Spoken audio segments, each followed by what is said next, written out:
ચાલો ફ્રેન્ડ્સ, આજે ફરી આપણે એક નવો વિડીયો લઈને આવી ગયા છીએ. આજે આપણે મિની હાંડવો બનાવવો છે. એના માટે આપણે ઘરે જે ઢોકળાનું દળાયું હોય એ ઢોકળાનું આપણે રાત્રે પલાળીને આખી રાત એને આથો આવવા દીધો છે. એ આપણે ઘરનું જ ખીરું લીધું છે. એમાં આપણે આદુ મરચાં, કોથમીર અને મીઠું આટલી આપણી સામગ્રી છે. અને સિમ્પલ મિની હાંડવો આપણે બનાવવાનો છે. તો ચાલો કરીએ તૈયારી. સૌથી પહેલાં આપણે આદુ મરચાં જે ખાંડેલા છે એ આપણે એની અંદર નાખી દઈશું.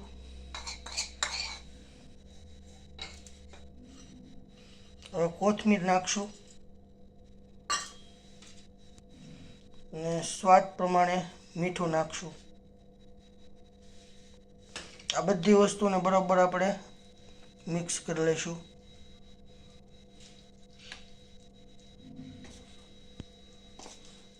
આમાં તમારે કોઈ વેજીટેબલ નાખવા હોય તો પણ તમે નાખી શકો છો. બટેટાની ઝીણી કટકી છે, વટોણા છે, ઝીણી સમારેલી ડુંગળી નાખી શકો.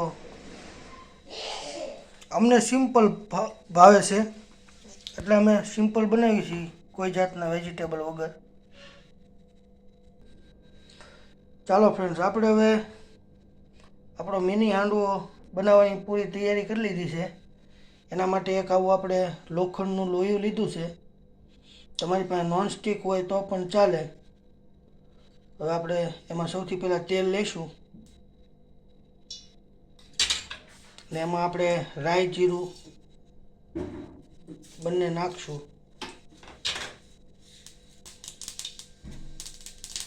એનો વઘાર આપણે લઈ લીધો છે રાઈ જીરાનો. હવે આપણો મિની હાંડવો અંદર મૂકશું.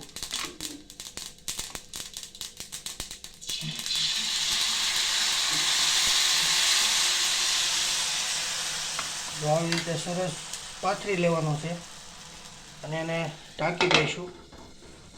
એકદમ મીડિયમ ગેસ ઉપર આપણે એને ચડવા દેવાનો છે.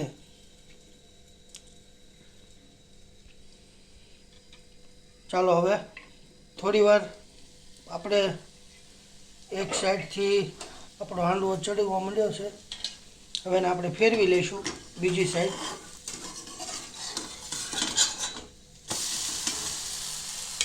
જો સરસ આપણો એક સાઈડથી શેકાઈ ગયો છે.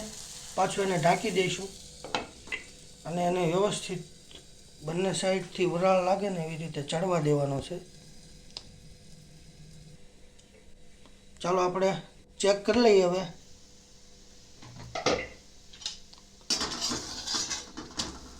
આપણો હાંડવો બંને બાજુથી મસ્ત શેકાઈ ગયો છે અને રેડી છે. એવી જ રીતે આપણે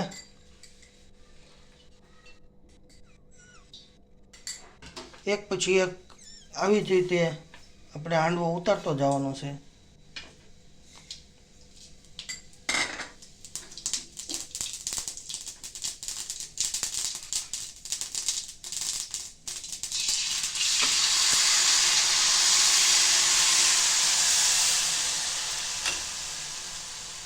સરસ એને ઢાંકી દઈશું.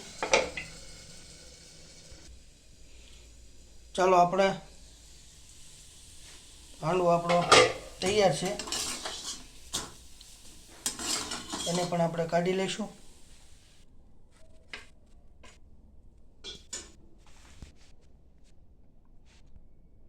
ચાલો ફ્રેન્ડ્સ, આપણો મિની હાંડવો લીલી ચટણી અને ખજૂર આંબલીની ચટણી સાથે તૈયાર છે.